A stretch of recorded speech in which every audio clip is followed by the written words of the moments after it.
toi? Tu vas bien? Je suis contente de te voir. Moi aussi, très contente. T'as passé un bon début de journée? Oui, ça va. Voilà, c'est là où j'habite en fait, d'accord, depuis 7 mois. J'ai une petite chambre pour moi toute seule.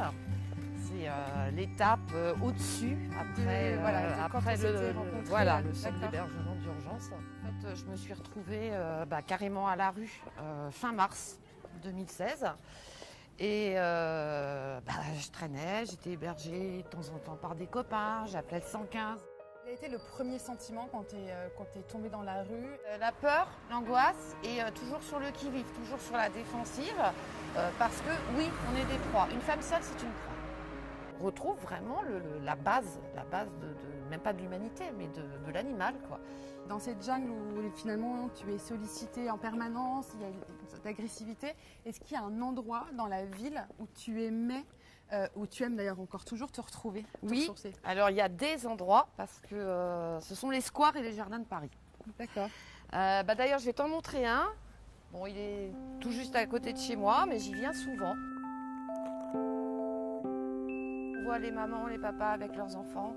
On voit des gens qui se baladent, on voit des gens qui lisent. On peut éventuellement entamer des discussions sympathiques et pas seulement que dans le cadre de gens de la rue. Parallèlement à ça, ce sont des lieux où on peut trouver carrément le calme et la solitude.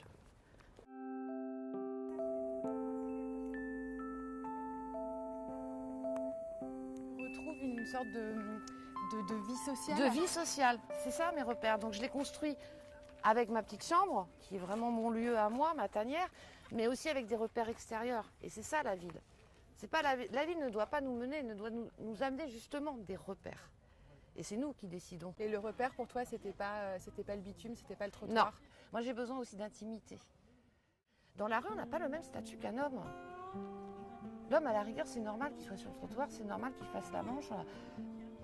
Une femme qui fait la manche est hyper mal jugée. Elle est jugée.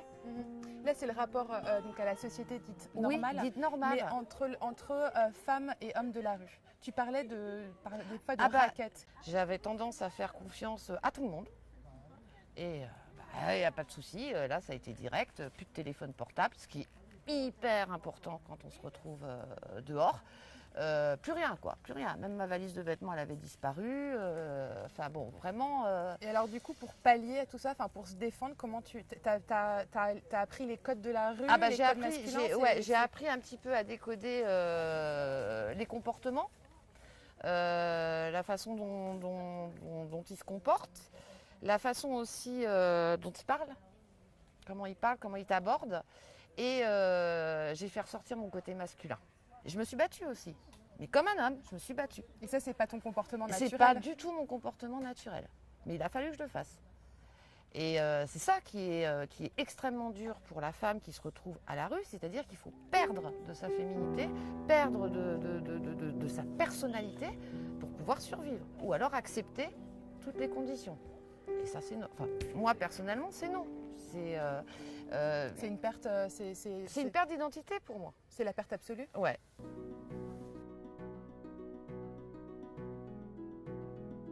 Quelles sont pour toi les solutions pour que la femme se sente mieux dans la ville et pour un vivre ensemble absolu, disons? Déjà développé, il en existe, moi j'en connais un, des points d'accueil, tout du moins des points d'accueil de jour, points d'accueil où les femmes peuvent se retrouver ensemble. Revaloriser la femme par différentes actions. Le premier truc que j'ai trouvé à Paris, c'est ça.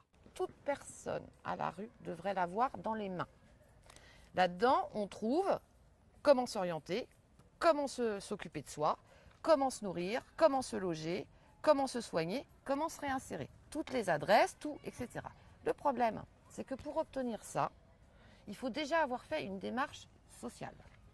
C'est-à-dire, soit être allé carrément à la mairie, soit avoir passé la porte d'une association. Déjà, il faut les connaître, les assos. C'est-à-dire qu'en termes de dignité, c'est difficile d'aller demander de l'aide? Au départ, c'est très difficile. On a du mal à perdre sa dignité, sa fierté, etc. Il devrait y avoir des kiosques, des petits kiosques, aux entrées de métro, parce que c'est là où on trouve les SDF, aux entrées des squares, à des points vraiment stratégiques. Et pourquoi pas distribués par des Mhm. Et des femmes qui viennent justement de la rue ou d'une situation précaire, Qui connaissent finalement qui connaissent les un conditions. petit peu les conditions de vie et qui disent tiens, tu me dis que tu peux pas te laver, tu te fous de moi ou quoi?